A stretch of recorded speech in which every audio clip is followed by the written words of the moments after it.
Boa noite a todos. Boa noite. Meu nome é Patrícia e eu quero agradecer em primeiro lugar, pedindo a permissão de Jesus para nós darmos início à nossa reunião.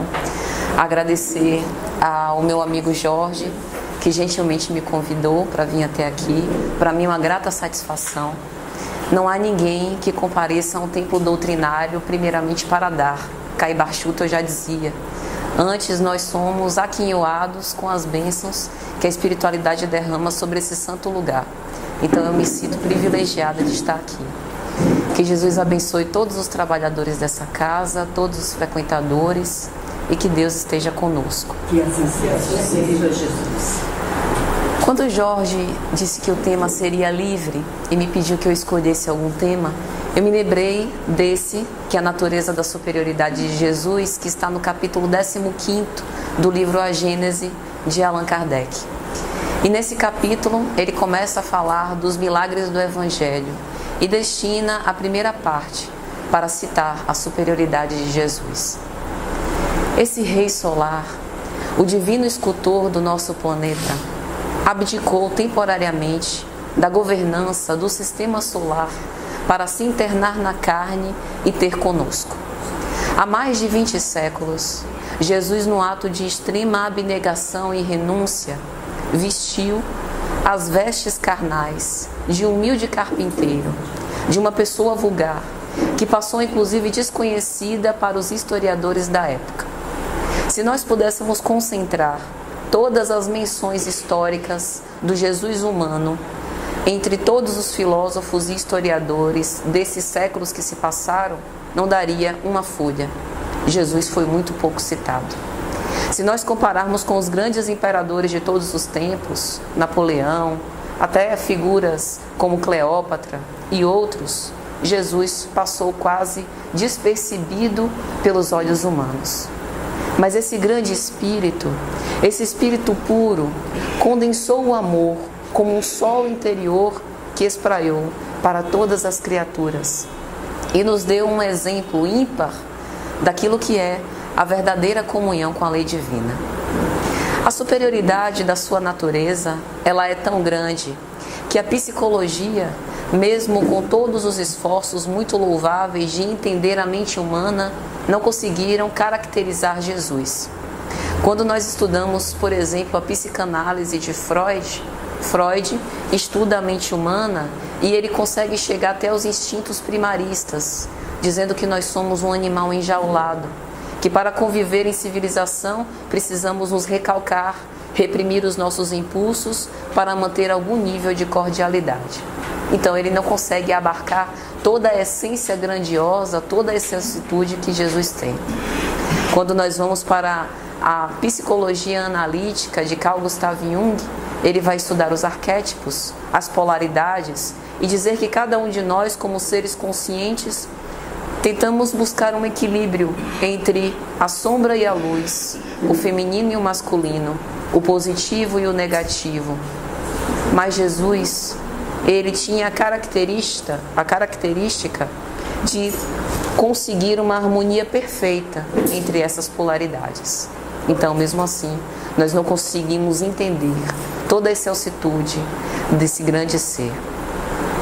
Portanto, nenhuma vertente da psicologia, e olha que ela tem quatro grandes forças, não consegue explicar a natureza de Jesus. Apenas a luz do conhecimento do amor, que foi a sua grande verdade, a sua grande lição, nós conseguimos abarcar dentro das nossas naturais limitações, dentro das dimensões muito limitadas da verdade que nós conhecemos, quem foi Jesus. Na obra Desperte e Seja Feliz, a 7ª obra da coleção psicológica de Joana de Ângeles, ela vai citar o homem Jesus. Porque o Jesus que nós conhecemos, que internou-se na terra junto conosco, é apenas uma parte muito pálida de toda a magnificência que esse grande Espírito tem. Mas mesmo assim, ele nos deixou, ele nos legou lições que ficaram para a eternidade. Quando nós vemos o menino Jesus, nós nos lembramos de uma passagem que está no capítulo 2º do Evangelho de Lucas, versículos 41 a 52. Jesus no templo com os doutores da lei. Vai narrar Lucas que Maria e José costumavam nas festividades de Páscoa ir de Nazaré para Jerusalém e foram com uma comitiva. No retorno, devido a estarem com uma população um pouco vultosa, não deram por falta de Jesus, e era uma família com muitos filhos. Jesus havia ficado no templo conversando com os doutores da lei. Já havia se passado 1 dia e meio, quando de repente Maria se dá por falta de Jesus. Eles então retornam a Jerusalém, extremamente preocupados para saber o paradeiro daquele menino que tinha apenas 12 anos. Na obra Boa Nova, pelo espírito Humberto de Campos vai narrar que Jesus costumava andar de mãos dadas com os malfeitores comuns e levava para dentro de casa, para a carpintaria de seu pai, e dava-lhes comida, dava-lhe de beber e falava-lhes das verdades eternas. Dava-lhe conselhos, dizia que era o caminho, a verdade e a vida, e que eles deveriam buscar a verdadeira luz que provinha apenas das esferas superiores. Jesus estava no templo com os doutores da lei, e os doutores da lei estavam estupefatos, como um menino de 12 anos tinha tanto conhecimento das leis divinas, sem ter tido formalmente nenhuma lição. Ele fazia perguntas e explicava coisas que os verdadeiros doutores da lei nem sabiam como chegar àquelas conclusões. Maria chega, admoesta Jesus, perguntando por que ele havia se apartado da família, e ele lhe responde docemente: minha mãe, por que me procurava? Não sabia acaso que estava aqui na casa do meu pai? Desde sempre, Jesus tinha e mantinha essa profunda identificação com as leis de Deus. Jesus tornou-se um homem digno, um homem que passou até o seu 33º aniversário despercebido na sociedade por onde andava. Com toda a sua magnificência espiritual, com toda a sua evolução, com o seu estado de pureza, Jesus não utilizou em momento nenhum toda a sua força e envergadura moral para desqualificar ou dar lições de moral a quem quer que fosse. Pelo contrário, ele foi o rei dos mansos, ele foi o príncipe da paz, ele apregoou a humildade e disse que bem-aventurados são os pobres pelo espírito, porque herdarão o reino dos céus. E ao chegar aos 33 anos, ele começa a sua peregrinação, a falar das suas lições para pescadores simples, buscando não os poderosos e ricos da terra, não aqueles que detinham a opulência e o poder material, mas buscando aqueles como nós, que sofrem, que padecem, que são os miseráveis, os relegados pela sociedade e que buscam de alguma sorte aplacar as suas dores. E ele oferecia esse lenitivo. No capítulo 6 do Evangelho segundo o Espiritismo, o Cristo Consolador, a mensagem do Espírito de verdade estua, dizendo que se nós nos sentimos sobrecarregados, busquemos o Cristo e Ele nos aliviará. Portanto, o Jesus homem elevou a um grau apoteótico aquilo que é a humanidade. Quando nós estudamos em O Livro dos Espíritos os reinos, nós vemos um processo evolutivo que vem do reino mineral, passando pelo reino vegetal, reino animal e o reino hominal.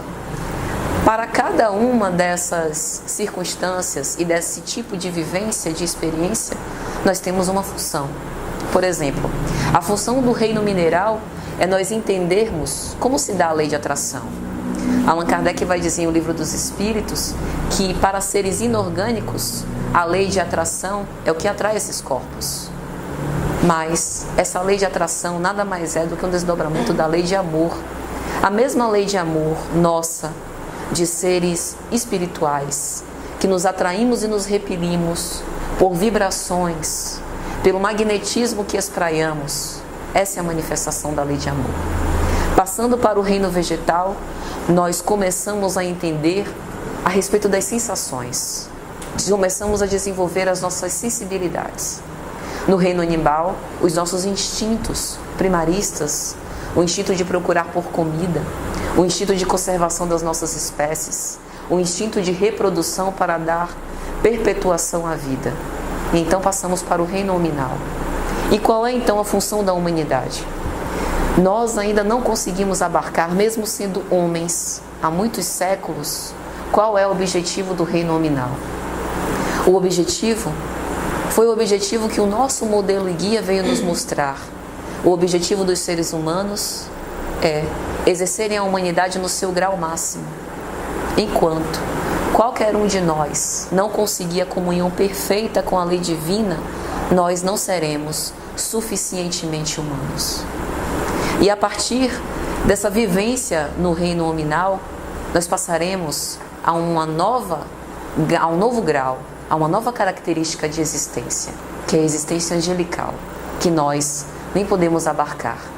Jesus não era humano, Jesus era sobre-humano, mas ele passou por uma existência humana para nos mostrar o caminho, a verdade e a vida, para nos mostrar como que deveria ser a nossa existência como seres humanos. Na obra Jesus e a Atualidade, a primeira obra da série psicológica de Joana de Ângeles, ela vai dizer que Jesus veio para mostrar que a humanidade é uma repetição dos seus passos. Por isso nós devemos nos empenhar a cada dia da nossa vida, copiar os exemplos e os ensinamentos de Jesus em todos os seus passos. Amar como ele amou, sonhar como ele sonhou, ser feliz como ele foi, doar-se como ele doou-se. O governador espiritual da Terra, aquele que concebeu toda a criação do nosso planeta, Emmanuel, na obra Caminho da Luz, vai dizer que Deus deu-lhe nas mãos um pedaço de matéria informe e Jesus, junto com os arquitetos espirituais do orbe, fez a criação de todas as belezas que hoje nossos olhos conseguem contemplar no planeta Terra. Ele abdicou dessa governança para estar entre nós e nos mostrar como um modelo aquilo que nós deveríamos fazer. E após 20 séculos, como anda o nosso grau de decalque em relação a essa figura majestosa de Jesus? Será que nós estamos nos empenhando realmente em copiar os seus passos? É uma tarefa difícil. É uma tarefa que requer renúncia e abnegação. Mas ele foi o primeiro a renunciar à governança espiritual do planeta. Ele foi o primeiro a ser abnegado. Vamos nos lembrar que quando Jesus orava no horto, junto com Simão Pedro, junto com o apóstolo Tiago e o apóstolo João, Judas chegou, beijou-lhe a face e os soldados romanos apreenderam Jesus. Jesus foi preso, flagelado. Jesus esteve num antro como esse, ele, governador espiritual da terra, perante o atual governador de Roma, Pôncio Pilatos. Naquele momento, Jesus tinha na mão a oportunidade de acabar com aquela situação, mas ele optou não fazer. Ele foi ridicularizado. Nas suas mãos, uma cana imunda. Sobre a sua fronte, uma coroa de espinhos. E ridicularizando, Pilatos perguntou: és tu o rei dos judeus? E ele, num ato de extrema renúncia e humildade, disse: sou, se tu assim o dizes. E Pilatos lhe pergunta: mas qual é a verdade? Imagine se Jesus tinha condição de explicar para aquele espírito o que era a verdade.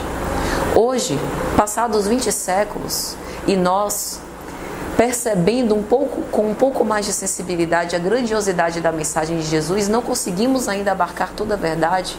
Imagine Pilatos. Jesus se cala, espera que o tempo mostre. Pilatos leva aquele homem inocente, que não tinha cometido pecado nenhum, para estar preso, para a turba ensandecida, e a multidão clama pela crucificação. Pilatos não queria crucificá-lo, mas também não moveu uma palha em defesa dele, e pergunta à multidão: mas que mal ele fez? E a multidão mais clamava pedindo a crucificação. Pilatos, para tentar amainar aquela situação, decide flagelá-lo, para ver se de alguma sorte as pessoas, se comprazendo com a dor, liberavam Jesus. Nem assim. Pilatos tem a ideia de trazer Barrabás, um bandido conhecido das redondezas, que todos sabiam que era um criminoso vulgar. E ele disse: lavo as minhas mãos, fica a cargo dos senhores. Quem devo crucificar, Jesus ou Barrabás? E Jesus foi crucificado.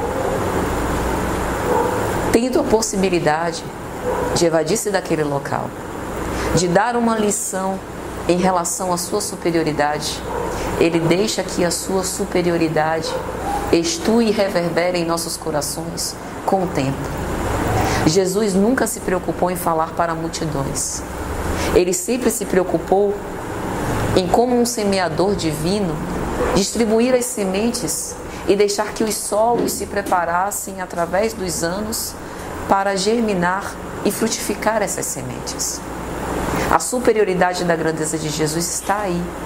Ele não constrange nenhum de nós para que nós possamos segui-lo, ainda que este seja o melhor caminho. Ele faz o convite. Ele bate na porta, mas nosso é o papel de abrir a porta e deixá-lo entrar. Ele não deseja colocar o seu império à força. Veja quantos impérios passaram pela história do mundo, prendendo pessoas, invadindo povos, transformando essas pessoas em cativos, apartando-as das suas famílias. Quantas torturas, quantas guerras, quantas famílias dilaceradas. E esse nosso grande imperador fez o seu ministério da bondade. Essa é a natureza superior de Jesus. Na obra A Gênese, Allan Kardec vai dizer que, sem nada prejulgar quanto à natureza do Cristo, porque muitos teólogos e filósofos tentaram escogitar se Jesus tinha uma veste carnal especial. A natureza do Cristo não se deve por um conjunto de células mais ou menos organizadas, mas sim pelo seu espírito vibrante, seu espírito que tinha uma comunhão insociável com o Criador. E aí Allan Kardec vai continuar: nós não podemos deixar de reconhecê-lo um dos de ordem mais elevada e colocado por suas virtudes muitíssimo acima da humanidade terrestre. Quando Jesus caminha para o Calvário, ele sobe ao Gólgota e, crucificado, de braços abertos, mostra que ele é a ponte entre a terra, onde nós devemos estar, e o céu. Nós devemos viver com a mente voltada para os ideais superiores, mas com os pés fincados no chão. Nós não podemos nos iludir que a nossa existência terrena e que a vida material não é importante.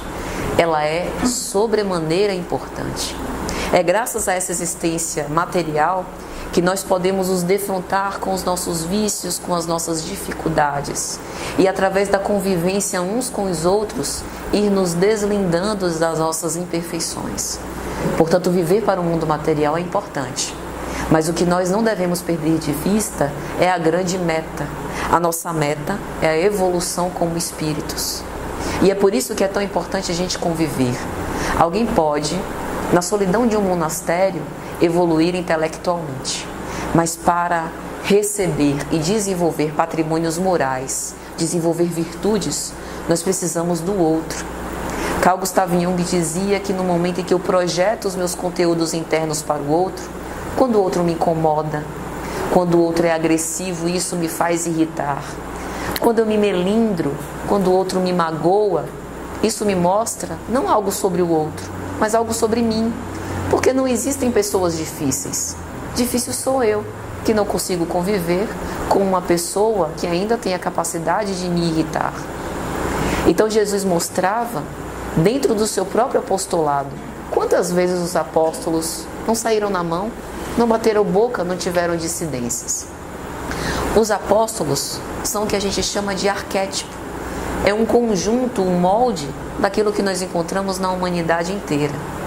A gente tem ali pessoas que não tinham fé, que precisavam ver para crer, como Tomé. Nós temos ali a figura do traidor, que na verdade, antes de ser traidor, é um grande iludido, que a figura de Judas fez mais mal para si próprio do que para o próprio Cristo. Nós temos ali a figura da pessoa sincera, que se entrega, mas que tem medo na hora H. Simão Pedro, que acabou negando Cristo por 3 vezes. Mas alguém duvida do grande amor que ele tinha pelo Mestre?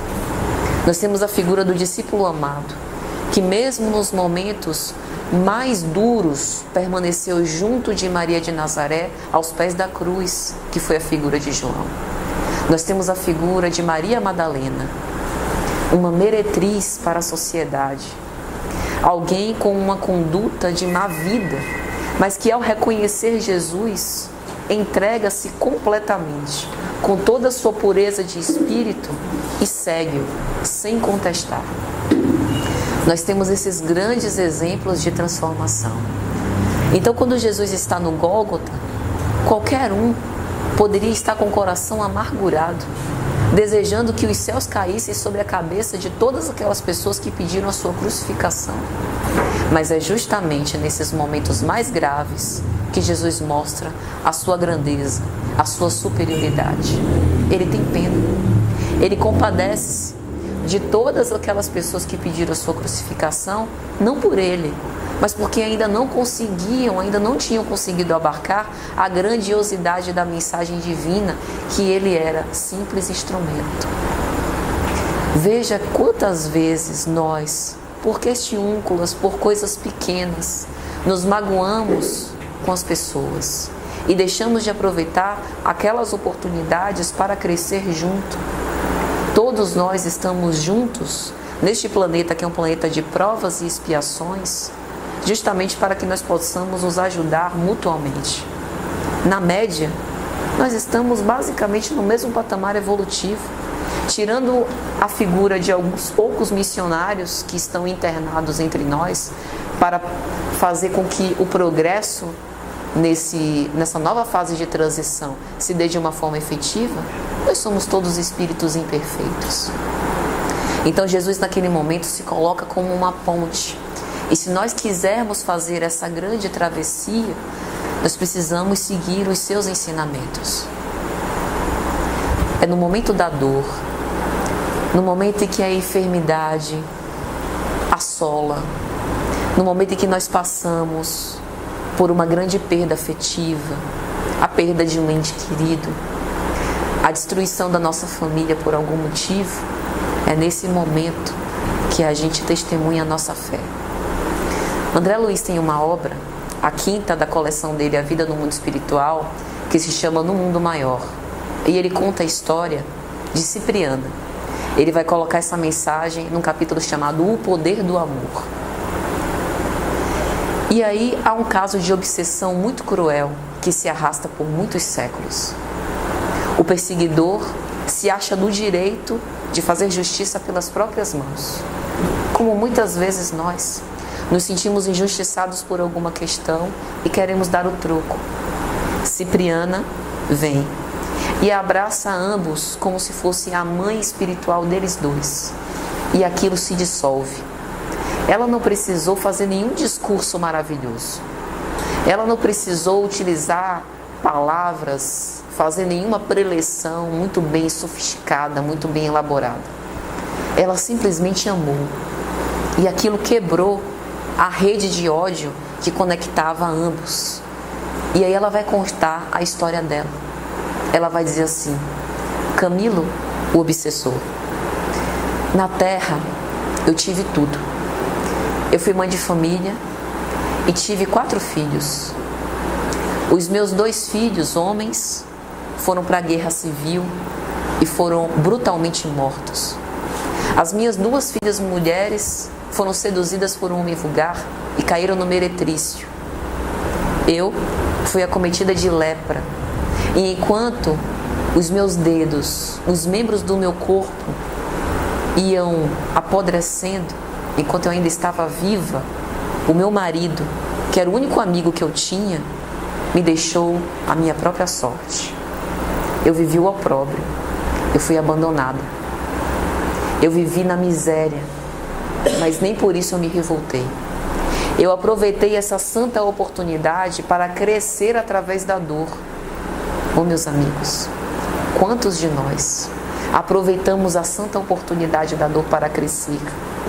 Muitas vezes nós blasfemamos, nós falamos impropérios, dizemos que nós somos esquecidos, que as outras pessoas são tão mais felizes do que nós. E nós nos esquecemos que Maria, essa santa mulher, aos pés da cruz, com o seu filho puro, crucificado injustamente, não abria a boca para maldizer a Deus. Pelo contrário, ela disse aos pés da cruz: faça-se na sua serva a vontade do Senhor.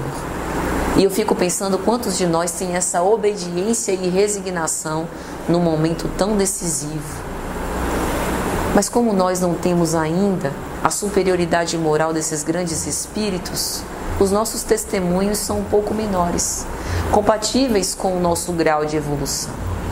E são nesses pequenos testemunhos, como se diz o ditado, se você é capaz de ser fiel no pouco, também será capaz de ser fiel no muito.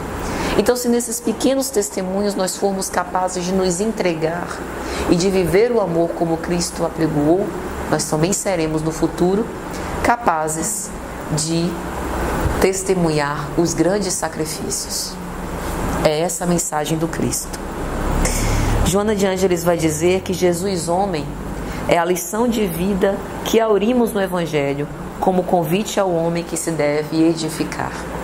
O convite de Jesus perdura há mais de 2000 anos e cabe a nós esse aproveitamento dentro de nossas atuais capacidades.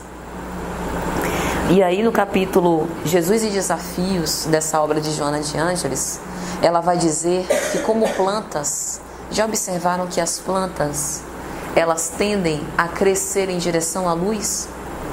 Isso na biologia se chama de tropismo. Tropismo em relação à luz. Nós também temos um tropismo. Nós como seres humanos temos um deutropismo. Nós crescemos na direção de Deus. Cada vez que nós tentamos nos afastar das leis divinas, nos rebelar contra a lei, maldizer a sorte, sermos egoístas e orgulhosos, nós estamos nos afastando dessa lei e nós sofremos. Cada vez que nós aceitamos essa grande oportunidade para evoluir, nós estamos nos aproximando do Criador e crescendo para Ele. Veja que Jesus dizia que o seu reino não é desse mundo. Então, muitas vezes, para os olhos materiais, nós seremos os grandes fracassados. Se nós observarmos a imagem de Jesus na cruz, nós vemos que Ele estava materialmente sozinho. Os seus apóstolos fugiram, se esconderam. Alguns deles se suicidaram, deram cabo da própria vida. Ali no momento derradeiro, só Maria de Nazaré, Maria Madalena e João, conta-se nos dedos quem estava com ele. Mas aos olhos espirituais, ele crescia, ele fugia, resplandecia com uma corte de anjos ao seu redor. Então, o nosso objetivo é alcançar essa plenitude de nós espíritos com aquilo que é o grande Criador, Deus, buscando a nossa individuação. Isso significa que nós temos que avaliar quem nós realmente somos, com coragem. Existe um movimento dentro da psicologia que se chama de negação de sombra, ou seja, tudo aquilo que eu condeno em mim. Se eu ainda me acho uma pessoa invejosa, uma pessoa ciumenta, uma pessoa avarenta, são coisas que nenhum de nós se orgulha de ostentar. Então, como eu não me perdoo, eu não consigo me amar por ter essas características, eu tento negar que isso existe. Quanto mais eu tento negar, mais isso ganha força. O exercício de transformação dos nossos vícios em virtudes é de reforçar hábitos positivos, não em negar aquilo que está ruim.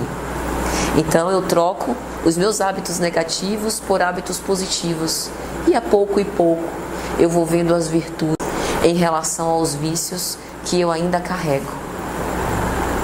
E vai chegar um momento em que a nossa própria essência vai estar numa comunhão tão perfeita com aquilo que se espera de espíritos puros, que eu vou perceber que eu vou conseguir a minha planificação.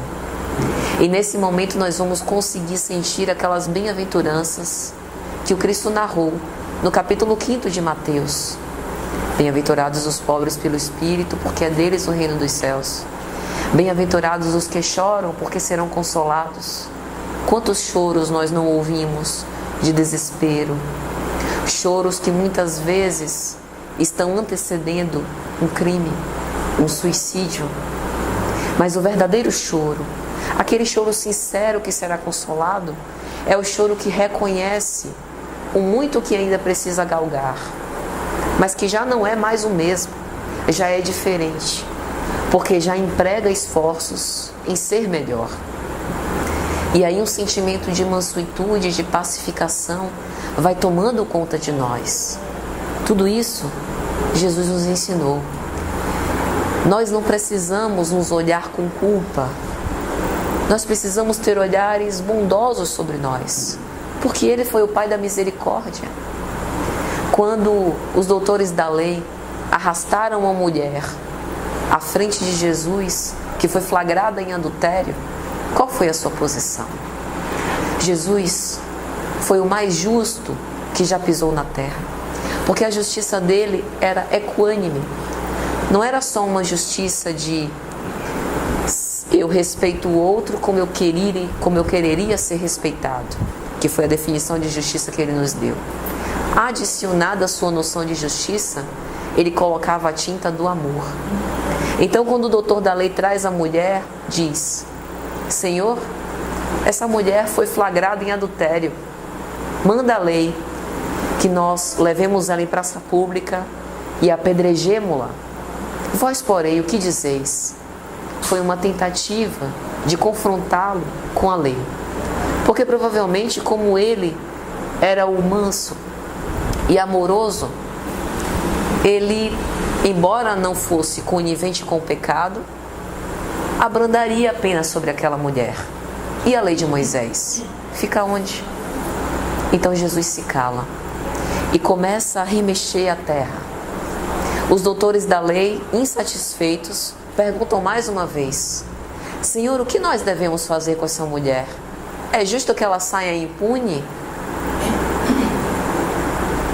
E aí ele diz: aquele que tiver sem pecado, que lhe atire a primeira pedra.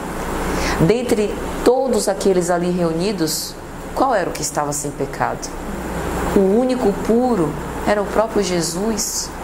Se ele não erguia na sua mão uma pedra para apedrejá-la, qual daqueles tinha o direito? E aí aqueles homens começam a sair, porque alguém que é flagrado em adultério nunca cai sozinho. É necessário de um parceiro para a sua falta, como nós também. De todas as nossas imperfeições, nós provavelmente, poucas vezes, caímos sozinhos. Nós caímos em dupla, caímos em grupo. E é por isso que hoje nós observamos tantos dramas, ainda entre famílias, tantas tragédias coletivas. São espíritos que voltaram reunidos naquele conglomerado, naquela associação de pessoas, para juntos conviverem e superar essas diferenças. Porque o nosso objetivo é crescer, mas é crescer juntos. Porque eu consigo fortalecer o outro naquilo que eu me sinto forte, naquelas virtudes que eu já conquistei. E eu também sou fortalecida pelo outro naquilo que eu ainda preciso melhorar. Esse é o grande segredo. E após os homens saírem e se dispersarem, Jesus humildemente pergunta àquela mulher: e então, mulher, eles não te apedrejaram? Não, Senhor, todos se foram, pois eu também não te condeno. Vai e não tornes a pecar. Jesus nos dava o nosso livre-arbítrio. Ou melhor, Ele nos lembrava do nosso livre-arbítrio, que é uma lei de liberdade. Está na parte 3ª de O Livro dos Espíritos. Ele convidava-nos à responsabilidade que nós temos de assumir aquilo que nós fazemos. Hoje nós vemos com muita frequência um discurso vitimista. Fulano de tal me magoou, fulano de tal me ofendeu. Por causa de fulano de tal, hoje eu tenho um trauma e eu não consigo ser uma pessoa melhor por conta de fulano de tal. E onde está a minha parte nisso? Porque a espiritualidade superior, ela permanece de braços abertos em nossa direção, nos intuindo bons pensamentos. Nós estamos utilizando o nosso livre-arbítrio para ouvi-los? Nenhum de nós está desamparado pela sorte.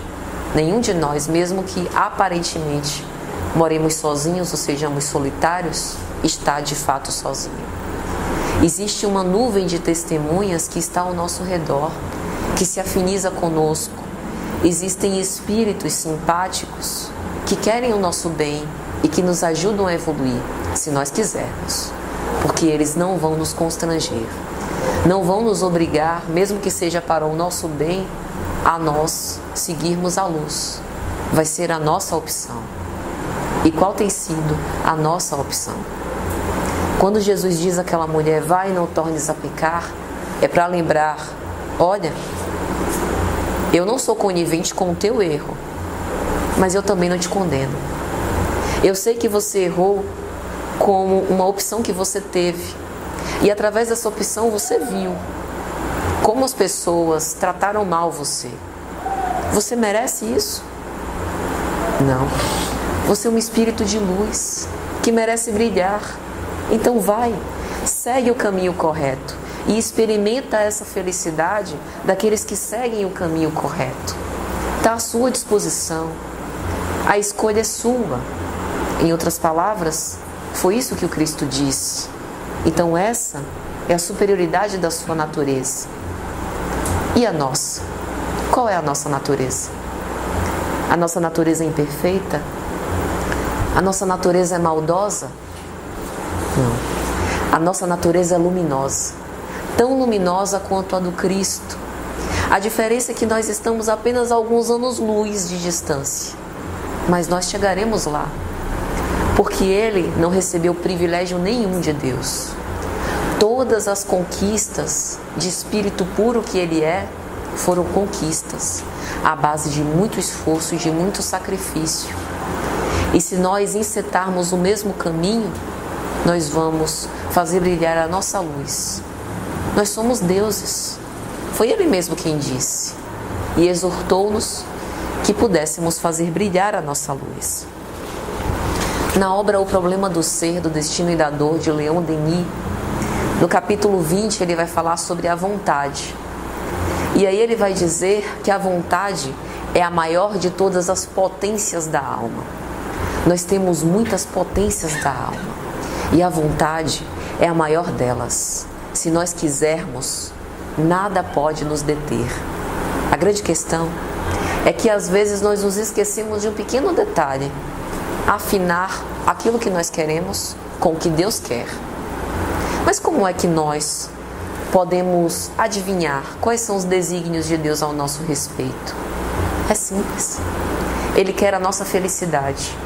E tudo que for contrário ao que é a nossa verdadeira felicidade, Ele não quer. Mas o conceito de felicidade é subjetivo. Aquilo que para mim faz feliz, para vocês podem não fazer. Então, qual seria a métrica que nós poderíamos utilizar para saber qual a verdadeira felicidade? É aquilo que vai nos levar a evoluir. Quando a gente olha as redes sociais, a gente vê assim: se você ama alguém e esse alguém não te ama, para de ser besta. Vida que segue, a fila anda, passa para o próximo.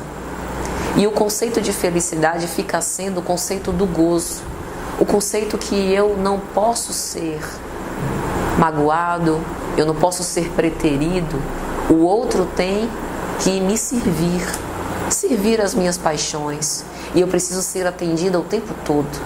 Eu preciso fruir do prazer o tempo todo.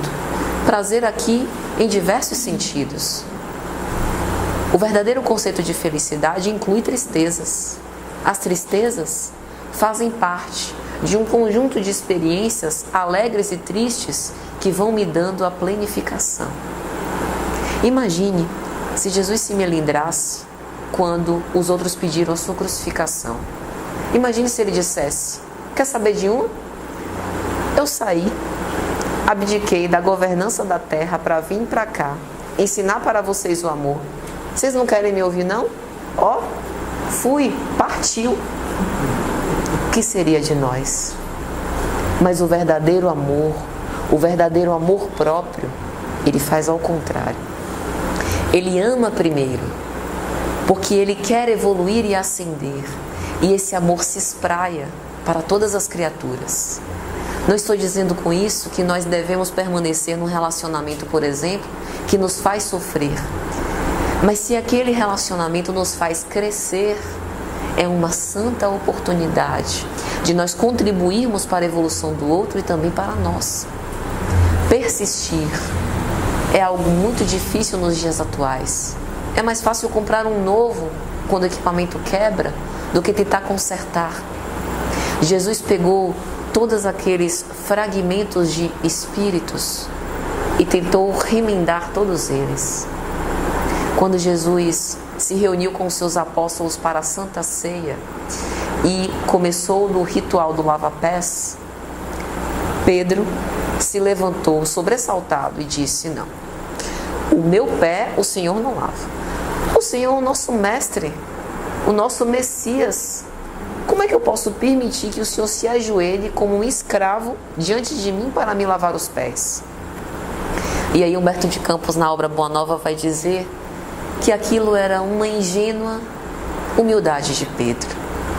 Jesus diz: Pedro, o maior no reino dos céus é aquele que se fizer menor entre os homens. Veja, ele foi o primeiro a demonstrar essa grande prova de humildade para todas as criaturas.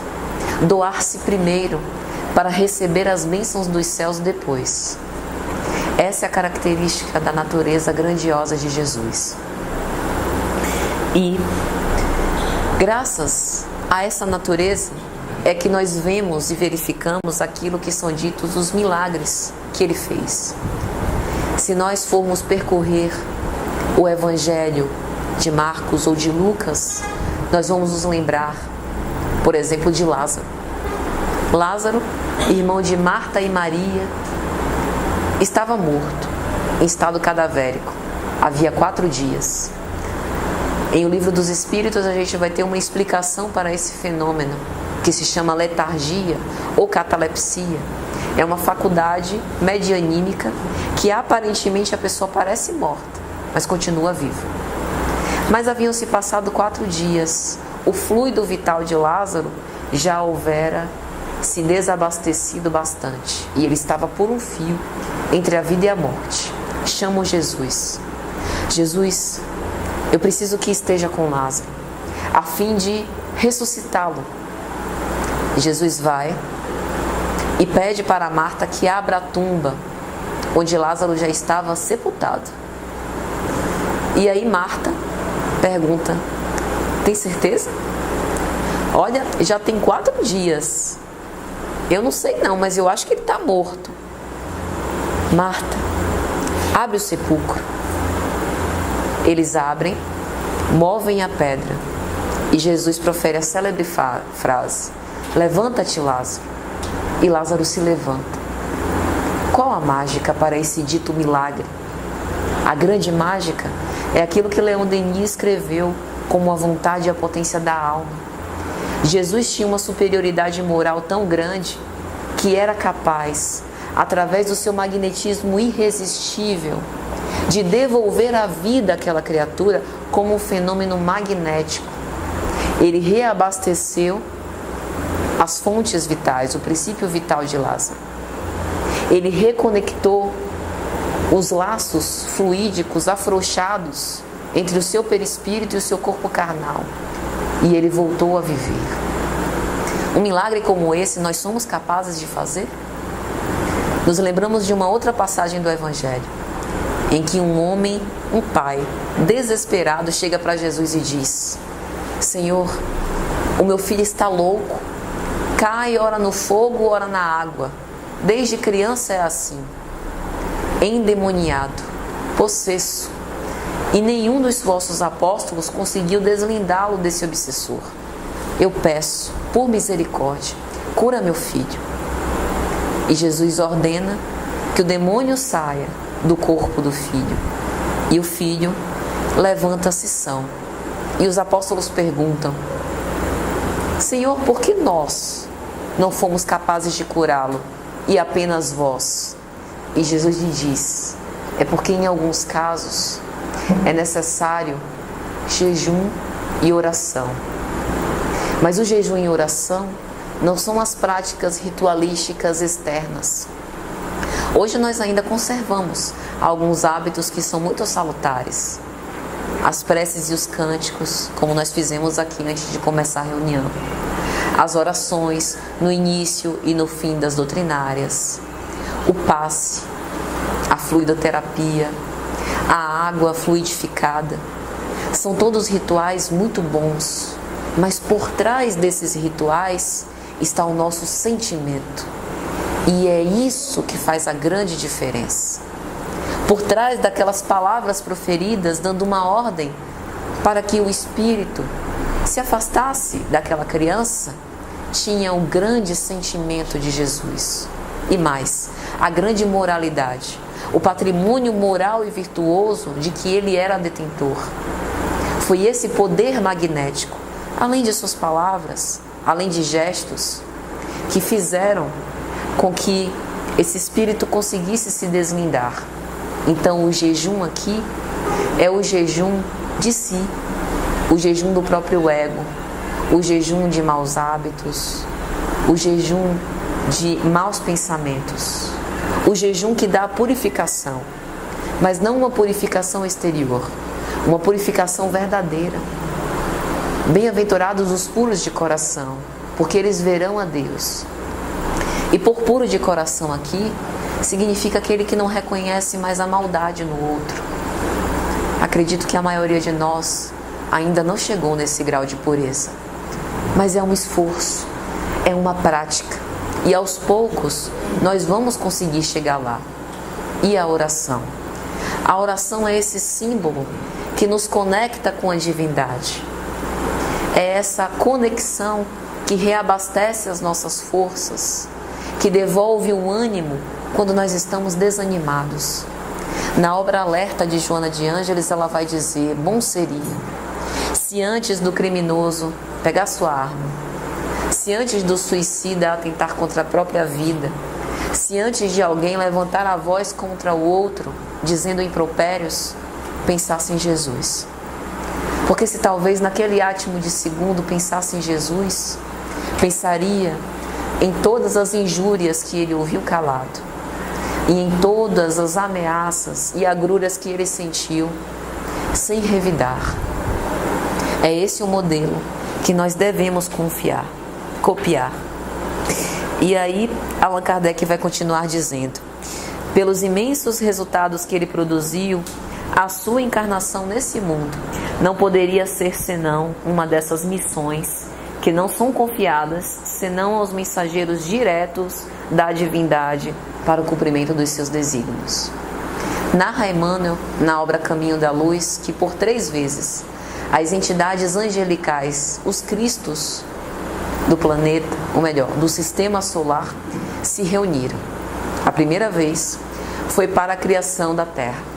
A segunda vez foi na iminência da vinda de Jesus à Terra. E a terceira vez foi ou será para decidir o futuro da Terra nessa fase de planeta de transição. Veja que a vinda de Jesus foi um plano muito bem arquitetado. Esse médium de Deus, como Allan Kardec vai chamar Jesus nessa obra A Gênese, tinha uma comunhão perfeita com o divino e veio pessoalmente mostrar aquilo que os modelos teóricos tentam nos mostrar para o caminho que a gente deve alcançar para chegar na nossa essência.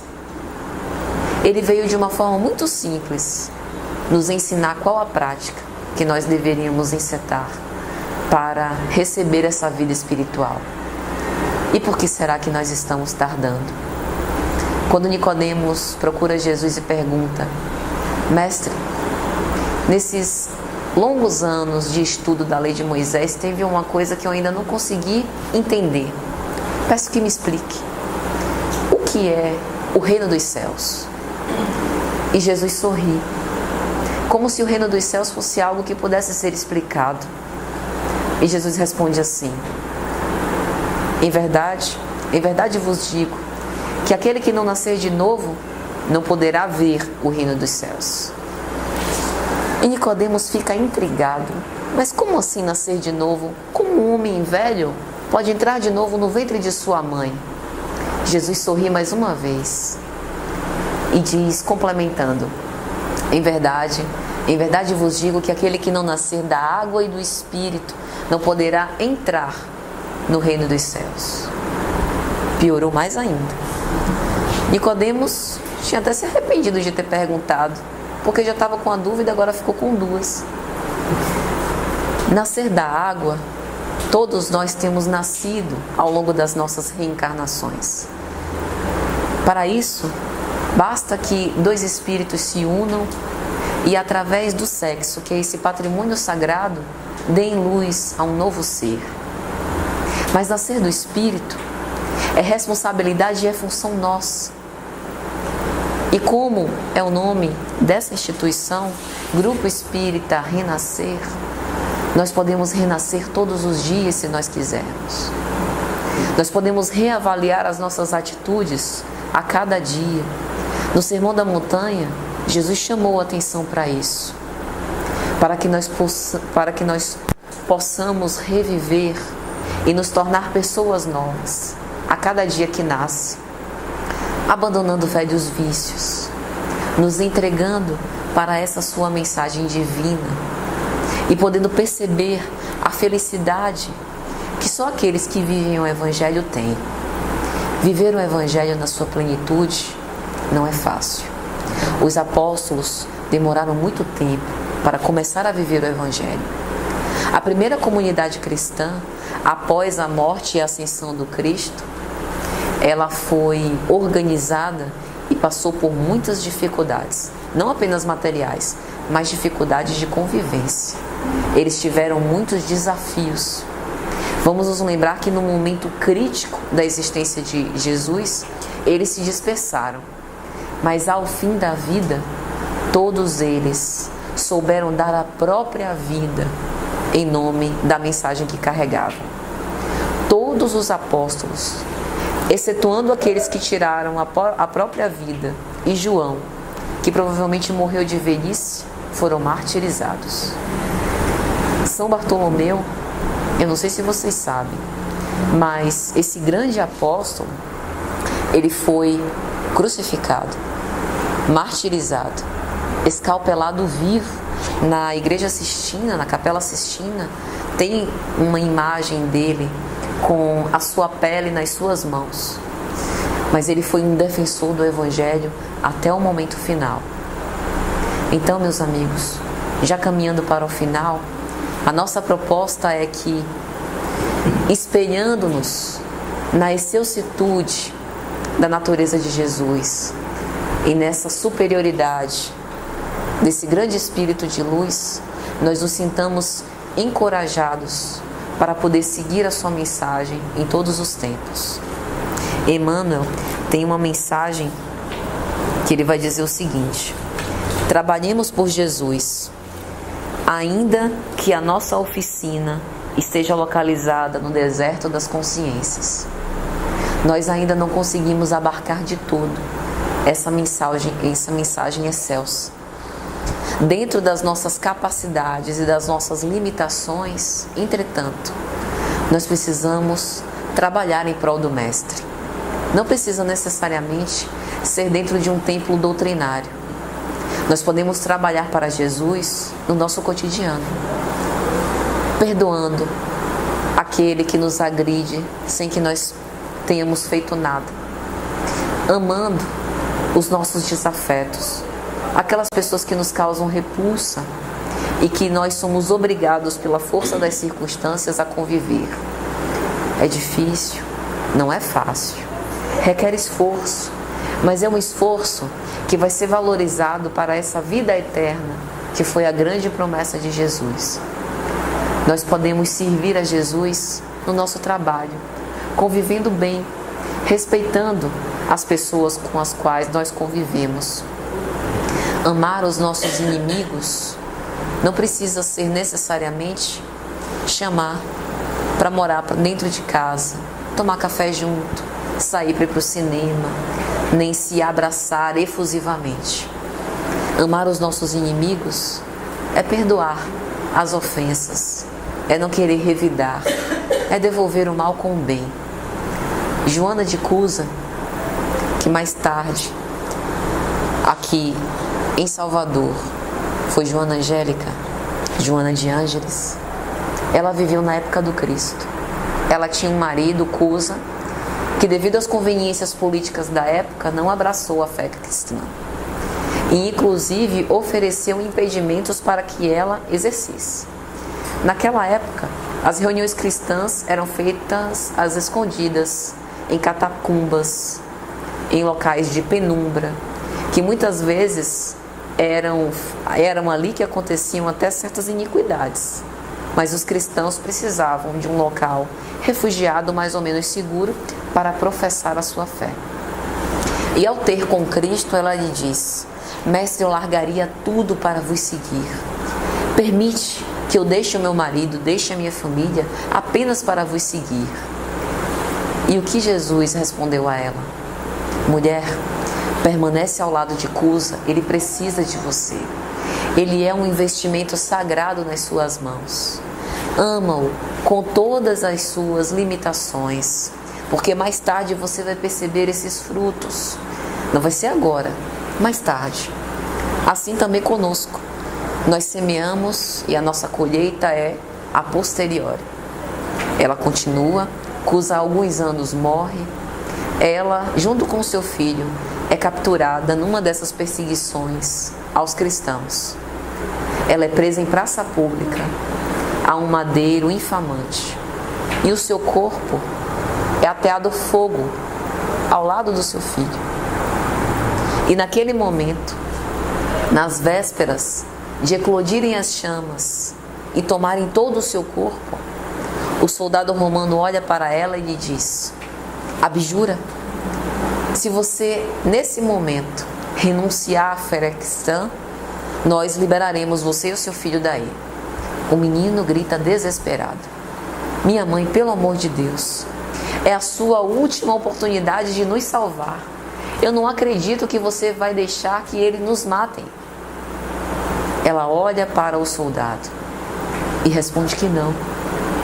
Ele, estentórico, profundamente irritado, lhe diz: mas será que esse Cristo que você segue não lhe ensinou outra coisa a não ser morrer? E ela, compadecida daquela alma, que ainda não tinha conseguido abarcar toda a grandiosidade da mensagem divina, lhe diz simplesmente: ensinou-me não apenas a morrer por ele, mas sobretudo a amar-te, vós que sois meu algoz. E assim ela morre, desencarna, e do lado espiritual os anjos cantando hosanas, recebendo Joana de Cusa, que tinha conseguido sublimar todas as suas relações e ver Jesus em todos os seus irmãos.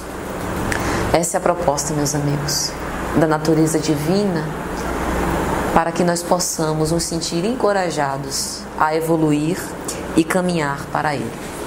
Muita paz a todos, que Jesus nos abençoe.